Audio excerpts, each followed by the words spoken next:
Dan Gaisan membeku menatap tubuh polos istrinya yang sudah basah terkena siraman air, tapi dia harus sabar, jangan sampai dia membuat Nara kabur karena merasa takut. Sementara Dinara merasakan tubuhnya yang bergetar hebat ketika melihat sang suami yang menatap lekat menelisik tiap lekuk tubuhnya. "Abang," ucap Dinara dengan suaranya yang bergetar. Dan Gaisan langsung mengikis jarak, menarik pinggang Nara hingga menempel padanya. Tanpa banyak kata dia langsung menyatukan bibir mereka. Nara melenguh. Belum apa-apa tubuhnya sudah terasa panas, bahkan guyuran air ini tidak mampu mendinginkannya. Sampai akhirnya sama-sama ambruk ketika waktu sudah menunjukkan jam 8 malam. "Gila si Gaisan, udah jam segini masih nggak keluar-keluar kamar," ucap Davin saat mereka semua telah berkumpul di meja makan, bahkan makan malam mereka pun sudah selesai. Ada dia, Fiona, Gunawan dan Dania. Sementara Baby Dion sedang dipegang pengasuhnya. "Tidak usah ngomongin orang, kamu dulu seperti apa? Masih ada keluarga main kabur saja ke kamar." Gunawan yang menjawab, sejak ada Gaisan yang menjadi menantunya kini Davin sudah seperti musuh baginya. Davin terus membuat istrinya Gunawan mengasuh Baby Dion sementara Davin menghabiskan waktu bersama Fiona, kurang ajar sekali. "Sudah-sudah kalian ini berdebat terus." Dania menengahi sementara Fiona tidak peduli, dia harus makan yang banyak agar produksi ASI-nya semakin bertambah, karena gini dia sedang menyusui bayi kembar. Selesai makan malam, Davin diperintahkan Gunawan untuk mengetuk kamar Gaisan dan Dinara, meminta pada saudaranya itu untuk makan malam dulu. Sebuah perintah yang sudah seperti hukuman berat. Dengan kesal Davin mengetuk pintu kamar pengantin baru itu. Tak lama kemudian Gaisan membukanya dengan bertelanjang dada dan hanya menggunakan celana pendek kolor. "Astaga, makan sana." "Siapa bang?" tanya Dinara saat suaminya sudah kembali masuk dan menutup pintu kamar mereka. "Tidak penting," jawab Gasian. Dia bicara saja namun terdengar dingin di telinga Nara. Membuat Nara menunduk merasa tidak enak hati, seperti ada tanya sesak. Apalagi barusan mereka saling menghangatkan tapi sekarang suaminya kembali dingin. "Pasti abang Gaisan masih ingat Mbak Vio," batin Nara. Wajahnya yang nampak murung terlihat jelas di mata Gaisan. Dia pun langsung menghampiri istrinya yang masih berbaring di atas ranjang, masih telanjang dan bersembunyi di balik selimut. "Kenapa wajahmu seperti itu?" Dinara menggeleng pelan. "Katakan ada apa? Aku bukan peramal yang bisa menebak isi hatimu." Dinara mencebik, sedih merasa sedang dimarahi. "Kenapa menangis? Aku salah apa?" tanya Gaisan lagi, yang jadi bingung sendiri. Dia lantas masuk ke dalam selimut dan memeluk tubuh sang istri erat. "Hei, ada apa? Katakan," ucap Gaisan lagi, terus bertanya ingin tahu. "Abang jahat." "Jahat kenapa? Apa masih sakit ininya?" "Ah, jangan dipegang." "Kenapa?" Geli. "Lalu abang jahat kenapa?" "Abang bicara sama Nara dingin banget, kayak enggak sayang," ucap Dinara, dengan suaranya yang seolah ingin menangis. "Astaga, ku kira ada apa. Aku kalau bicara memang seperti ini, bukannya aku tidak sayang. Memangnya abang sayang sama Nara?" Gaisan mengangguk, entah cinta itu sudah muncul atau belum namun dia sudah sangat nyaman dengan bocah kecil ini. Apalagi sentuhan Nara membuatnya tidak bisa jauh. Ingin terus dan menikmati indahnya surga dunia. Nara adalah candunya yang baru setelah selama ini dia hanya peduli pada pekerjaan. "Jangan bohong. Memang kalau mau jujur harus bagaimana? Cium aku lebih dulu, tadi kan pas anu-anu aku duluan yang mulai." Mendengar Gaisan mengulum senyum, Dinara benar-benar polos dan menggemaskan. "Sebelum cium-cium kita makan dulu ya. Aku tidak mau kamu sakit, sementara malam masih panjang," ucap Gaisan dengan suaranya yang menggoda, satu tangannya bahkan kembali menggelitik Nara hingga wanita ini menggeliat. "Sudah seperti ini jangan lagi dipertanyakan tentang sayang, tentu saja aku sangat menyayangi kamu," ucap Gaisan, dia masih mengungkung Nara bahkan belum melepaskan diri. "Tapi abang bicaranya jangan dingin-dingin gitu, aku nggak suka." "Iya, setiap bicara aku akan selalu memelukmu agar terasa hangat." Dinara tersenyum, menggigit bibir bawahnya merasa malu. Ternyata Gaisan bisa juga ngegombal. Jam 9 malam, Gasian dan Dinara baru bertemu makanan. Di saat semua orang sudah masuk ke kamarnya masing-masing, Dinara dan Gaisan malah baru keluar kamar. Sedang belajar menjadi istri yang baik, Dinara pun tidak hanya melayani sang suami di atas ranjang tapi juga di meja makan, dia menyajikan makanan untuk suaminya dalam sebuah piring dan meletakkannya tepat di hadapan Gaisan, lalu setelahnya dia menyiapkan untuk diri sendiri. Dan dilayani seperti itu membuat Gaisan tersenyum kecil, rasanya lucu juga memiliki seorang istri, sesuatu yang belum pernah dia bayangkan selama ini. "Berapa usiamu?" tanya Gaisan pada istrinya sendiri. Sebuah pertanyaan yang membuat Dinara mencebik. Umur istri sendiri tidak tahu. "Aku lupa." Memangnya pernah tahu? Pernah baca, tapi tidak terlalu ingat. "Tahun ini 20, tapi sekarang masih 19. "Kenapa memangnya?" tanya Dinara pula. Dan sebelum menjawab Gaisan malah tersenyum kecil. "Kenapa?" tanya Dinara tidak sabaran. "Tidak ada apa-apa, hanya senang karena kamu melayani aku. Kupikir di usiamu yang masih muda kamu hanya akan memikirkan dirimu sendiri."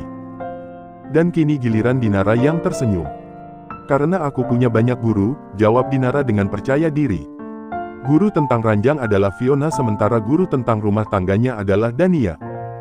Selesai makan malam mereka pun segera kembali ke kamar. Dinara yang kebelet pipis buru-buru masuk ke dalam kamar mandi. Sementara Gaisan yang ditinggal sendiri di dalam kamar pun mulai mengamati tiap sudut ruangan ini. Bahkan membuka beberapa laci di meja rias sang istri. Dan pergerakannya terhenti saat Gaisan melihat sebuah buku diari berwarna merah muda di dalam sana.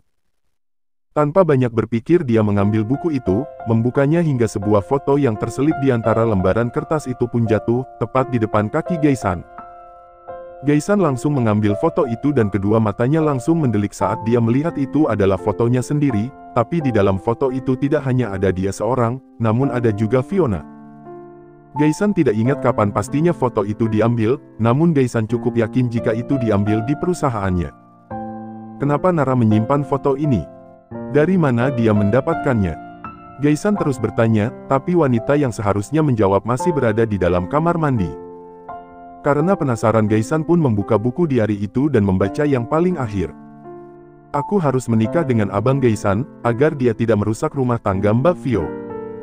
Mata Gaisan semakin mendelik, membaca dengan tidak percaya tulisan tangan itu. Namun lambat laun dia menyadari satu hal, bahwa inilah alasan kenapa dulu tiba-tiba Dinara datang untuk melamarnya. Ada rasa kecewa yang Gaisan rasa jika memang benar ini alasannya. Karena dia masih ingat betul saat dulu dengan gugup Nara berkata bahwa dia mencintainya. Belum sempat mengembalikan buku diari itu ke tempat semula namun Dinara sudah lebih dulu kembali dan melihat dia. Dengan tergesa Dinara menghampiri, bahkan langsung merebut buku itu serta foto yang ada di tangan suaminya. Dan tingkah Dinara semakin membuat Gaisan kecewa, karena melihat tingkah itu tanpa perlu dijelaskan pun Gaisan tahu bahwa yang tertulis di buku itu adalah benar. "Jadi itu alasan sebenarnya tiba-tiba kamu datang melamarku dan mengajukan sebuah pernikahan?" tanya Gaisan dengan suaranya yang dingin. Membuat Dinara seketika membeku. "Abang jangan marah-marah dulu, dengarkan dulu penjelasanku," ucap Dinara dengan suaranya yang bergetar, kini bahkan dia sudah menangis. Dinara paling tidak bisa diperlakukan dengan sikap dingin seperti ini, hatinya begitu lembut mudah untuk merasa bersedih. Sementara Gaisan tidak memberikan respon apa-apa, tetap menatap dingin dan menunggu penjelasan Dinara selanjutnya. "Dulu memang itu alasannya aku mau menikah dengan abang, tapi sekarang tidak lagi. Sekarang aku benar-benar menyukai abang," jelas Dinara, sesenggukan. Dinara bahkan mengatakan dia mulai takut kehilangan Gaisan, takut tiba-tiba ada wanita lain yang masuk ke dalam rumah tangga mereka dan merebut Gaisan. Karena itulah malam ini dia begitu berani untuk menyerahkan diri, tanpa sehelai benang pun dia menghampiri Gaisan. Jika rasa cinta itu belum ada, Dinara yakin dia tidak akan berani melakukannya, dia pasti akan lebih memilih untuk menunda. Dan Gaisan terus mendengarkan, mencoba percaya dan mencari kebenarannya sendiri dari kedua mata sang istri yang kini sudah basah dengan air mata. "Abang jangan marah, percaya padaku," pinta Nara lagi di antara tangis yang semakin deras, makin merasa karena Gaisan tidak berniat memeluk dan menenangkan dirinya. Tangis Dinara makin menjadi, semakin keras hingga membuat Gaisan mendadak bingung. Bisa bahaya jika serumah ini bangun gara-gara tangis Dinara. Dan bisa gawat pula jika semua orang sampai tahu masalah rumah tangganya. Maka dengan gerakan cepat, Gaisan segera memeluk Dinara. Mendekapnya dan mengelus punggung sang istri berulang. Iya aku percaya, sudah jangan menangis. Abang bohong, pasti abang masih marah sama Nara, huhuhu. Tidak, aku serius, aku percaya padamu. Bohong, apa buktinya? Tanya Dinara, kini malah seolah dia yang marah sementara tersangkanya adalah Gaisan. Seolah dunia berbalik dalam sekejap saja. Kamu mau bukti apa? Tanya Gaisan yang bingung. Kan malah tanya aku, harusnya abang pikir sendiri dong, keluh Dinara dengan tangis yang tak reda-reda. Buntu dan tidak tahu harus membuktikan bagaimana, akhirnya Gaisan memutuskan untuk mendiamkan sang istri dengan sebuah ciuman di atas bibir ranum itu, bibir yang mencebik saat menangis. Dan ternyata ciuman itu berhasil membuat Dinara diam. Suara tangis yang tadi memenuhi seisi ruangan ini, kini diganti dengan suara decapan sebuah ciuman. Dinara membalas ciuman itu bahkan menggantungkan kedua tangannya di leher sang suami. Dan Gaisan segera menggendongnya seperti bayi koala, lalu membawa Dinara dan didudukannya di atas ranjang. Setelahnya Dinara malah menjatuhkan diri, dia menarik Gaisan. Dan saat ciuman itu terlepas, mereka saling tatap dengan jarak yang sangat dekat.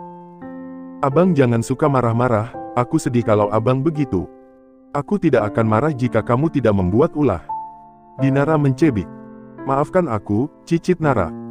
Dan setelah membuang nafasnya berat akhirnya Gaisan menganggukkan kepala. Apapun alasannya dan bagaimanapun caranya gini dia dan Dinara sudah sah menjadi suami dan istri. Mau tidak mau mereka harus bertanggung jawab dengan hubungan itu, menerima satu sama lain dan membuat keluarga yang bahagia. Aku tidak pernah memiliki hubungan apapun dengan Fiona, jadi jangan sembarangan menuduhku. Iya bang, maafkan aku. Kamu dapat dari mana foto itu? Ruangan kerja Papa Gunawan. Lalu menyimpulkan semuanya sendiri. Dan Dinara mengangguk lemah, sementara Gaisan geleng-geleng kepala, tidak percaya atas pemikiran istrinya itu. Kamu harus dihukum, ucap Gaisan, dan Dinara dengan sukarela menerima hukumannya. Seminggu kemudian, Gaisan sudah membawa Dinara untuk pindah ke rumah keluarga Alteza. Dinara dan Gaisan bahkan sudah kembali dengan aktivitasnya masing-masing. Dinara kuliah dan Gaisan bekerja. Pagi-pagi setelah melakukan aktivitas panas mereka, Dinara menahan lengan suaminya yang hendak membersihkan diri. Kenapa? Tanya Gaisan, kembali menoleh pada sang istri yang masih polos berbaring di atas ranjang. Mau lagi? Tanya Gaisan dengan senyum nakalnya. Sementara Dinara mencebik dan langsung ikut duduk, sedangkan Gaisan duduk di tepi ranjang dengan penuh percaya diri. Bukan mau lagi. Terus, kalau aku hamil bagaimana? Tanya Dinara. Sebuah pertanyaan yang membuat Gaisan terkekeh. Ya tidak apa-apa, kan kamu punya suami, jawab Gaisan setelah tawanya sedikit mereda. Tapi kan aku masih kuliah abang. Kamu belum siap punya anak. Dinara ragu untuk menjawab, sebelum akhirnya dia memberanikan diri untuk menggeleng pelan. Ya, jujur saja Dinara masih takut untuk hamil dan memilih anak. Merasa dia belum mampu untuk menjadi ibu, Dinara masih ingin memantaskan dirinya menjadi istri yang baik. Terlebih dia juga masih kuliah, rasanya banyak sekali pertimbangan. Kalau begitu pakai kebon. Minum pil. Apa tidak repot pakai pil, dengar-dengar ada yang suntik juga. Lebih baik nanti kita konsultasi dulu dengan dokter. Jam istirahat siang aku akan menjemputmu. Dinara mengangguk, dia juga sudah mulai kembali tersenyum, tidak galau seperti tadi. Mau mandi bareng nggak? Tawar Gaisan dan Dinara mengangguk dengan mantap. Mau, jawabnya antusias. Dengan bibir tersenyum lebar, Gaisan pun menggendong Dinara dan membawanya masuk ke dalam kamar mandi. Berdiri di bawah shower yang mengaliri mereka air hangat. Awalnya memang hanya mandi, menggunakan sabun seperti biasanya. Sampai akhirnya terjadi adegan celap-celup. Sayang, aku mencintaimu, ucap Gaisan, dia mencium punggung polos istrinya. Aku juga sangat mencintai abang, balas Nara. Dengan bibir yang tersenyum lebar, mereka keluar dari dalam kamar mandi, bersiap lalu turun ke lantai 1 menemui Mutia dan Alteza. Kedua orang tua ini dibuat heran saat melihat anak kakunya tersenyum selebar itu, terlihat mengerikan karena tidak terbiasa.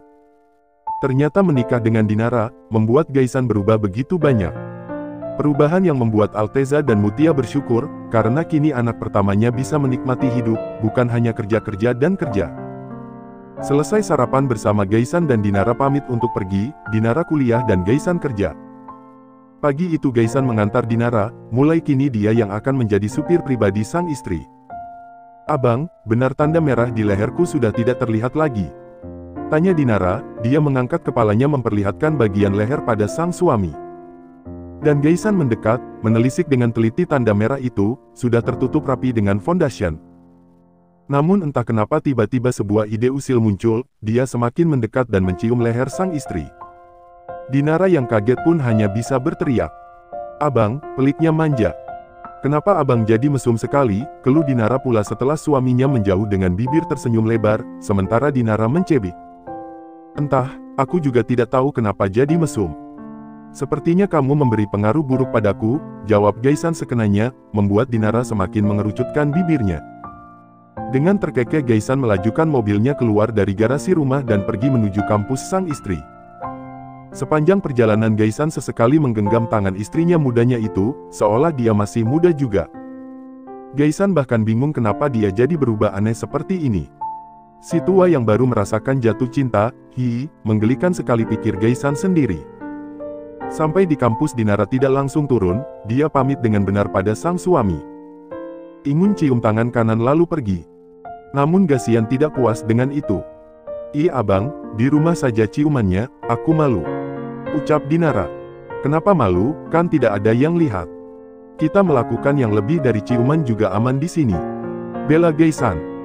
Dan Dinara tidak bisa membantah, apalagi saat dia langsung teringat akan pesan sang ibu, dan ia mengatakan bahwa dia harus patuh pada Gasian, apapun perintah suaminya itu selama dia mampu maka harus melaksanakannya. "Ya udah deh iya, sini cium," ucap Dinara, dia merentangkan kedua tangannya ingin menyambut sang suami. "Duduk sini." Gaisan menepuk pangkuannya, bahkan memundurkan kursi yang dia duduki. Membuat Dinara terperangah.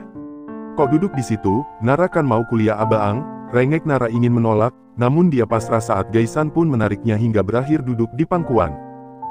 Tapi untunglah, kesadaran Gaisan langsung kembali, dengan segera dia melepaskan ciumannya dan memberi jarak. "Sayang, kalau kamu seperti itu nanti mobilnya bisa goyang," ucap Gaisan pula. Dan Dinara sungguh kecewa permainan ini berhenti di tengah jalan. "Abang sih, kan Dinara jadi mau," rengeknya, malah jadi Dinara yang ingin melakukan ini.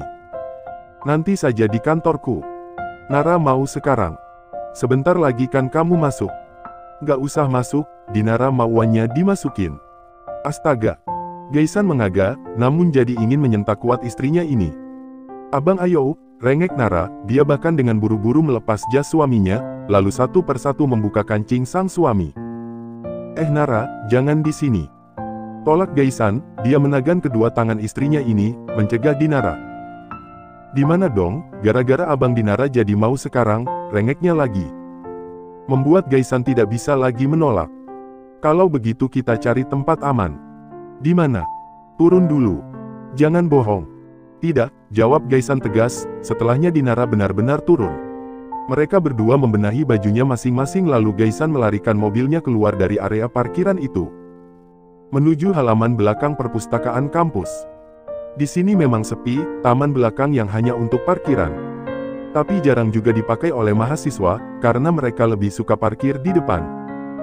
Gaisan tahu tempat ini, karena dulu dia juga kuliah di sini. Baru memarkirkan mobilnya dengan sempurna dan belum sempat mematikan mesin, Dinara sudah lebih dulu menyerang sang suami. Tiba-tiba beranjak dan duduk di atas pangkuan Gaisan, lalu melepaskan kaos putihnya. "Dinara, kamu benar-benar nakal ya," kata Mbak Fiona, "nakal sama suami sendiri nggak apa-apa. Daripada nanti suaminya nakal sama perempuan lain." Gaisan geleng-geleng kepala, ajaran Fiona benar-benar mes asteris M. Dinara lebih dulu bergerak mengambil alih kendali, dia yang duluan seolah memancing Gaisan. Mobil itu pun mulai bergoyang pelan. Tapi kedua orang itu tidak menyadarinya. "Aku belum kebon tapi kita keluar di dalam terus, kalau aku hamil gimana?" tanya Dinara, masih belum melepaskan diri. Masih merasa milik suaminya membesar di dalam sana. "Telat udah keluar baru ngomong kebon," balas Gaisan. "Abang sih nggak ingetin Nara. Kok jadi aku yang salah? Abang kan kepala keluarganya, kalau abang ingetin aku pasti nggak mau gini-gini." Dan hari itu Dinara benar-benar tidak masuk kuliah, setelah ronde kedua dia ikut Gaisan untuk pergi ke kantor. Setelah melakukannya di mobil, jam 10 pagi. Gaisan dan Dinara sampai di perusahaan Alteza Group. Mereka bergandengan tangan dan sontak mencuri perhatian semua orang. Pernikahan mereka berdua memang hanya pihak keluarga yang tahu, semua karyawan hanya mendengar desas-desus. Tapi tidak percaya jika pimpinan mereka menikah. Pasalnya mereka tidak pernah sekalipun melihat Gaisan dekat dengan wanita manapun. Namun pagi ini, mereka melihat dengan mata kepala sendiri Gaisan yang menggandeng seorang gadis belia. Dari wajah dan penampilannya saja nampak jelas jika gadis itu masih anak kuliahan. Mungkin bukan nikah, yang benar pacaran, bisik salah satu karyawan wanita, yang sedang bergerombol dengan yang lain. Bisik-bisik membicarakan Gaisan dengan gadis itu. Tidak ada pula yang tahu jika gadis itu adalah Dinara anak Gunawan, karena selama ini Dinara lebih suka menyembunyikan identitasnya. Dia malah merasa tidak enak hati jika memamerkan bahwa pengusaha sukses Gunawan adalah ayahnya. Pasti gadis itu yang menggoda Tuan Gaisan, ya kan? Tidak mungkin Tuan Gaisan yang lebih dulu suka. Semua orang mengangguk setuju. Tipikal pria dingin seperti Gaisan pasti memiliki kriteria khusus untuk menjadi kekasihnya, bukan gadis kecil seperti itu. Anak kuliahan sekarang lebih berani-berani, tidak seperti kita dulu. Benar, sekarang bahkan mereka berani menjadi sugar baby. Mereka terus membicarakan Dinara, menilai buruk gadis beruntung itu karena menjadi kekasih sang tuan. Aktivitas mereka terhenti saat Franz datang dengan tatapan tajamnya. Kalian mau kerja atau ngerumpi? Hah? Maaf pak, balas mereka semua dengan menundukkan kepala. Lalu berjalan mundur dan bubar. Sementara gadis yang jadi bahan pembicaraan tetap tidak merasa, dia malah bergelayut manja di lengan suaminya. Dan Gaisan menyukai itu, seperti ada ular yang menempel kuat di lengannya. Mereka masuk ke dalam lift, hanya mereka berdua. Abang, panggil Nara.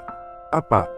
Kalau di drama yang sering ku tonton, pas di lift gini pasti pasangan-pasangannya ciuman, cicit Nara, memberi kode yang sangat jelas.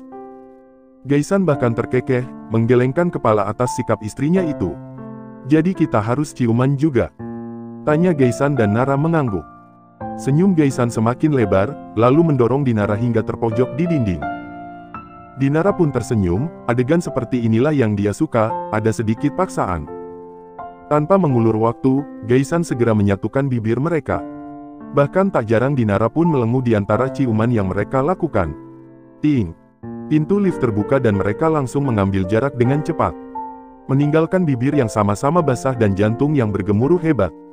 Mereka sama-sama terkekeh, merasa takut ketahuan padahal tidak ada siapapun di depan sana.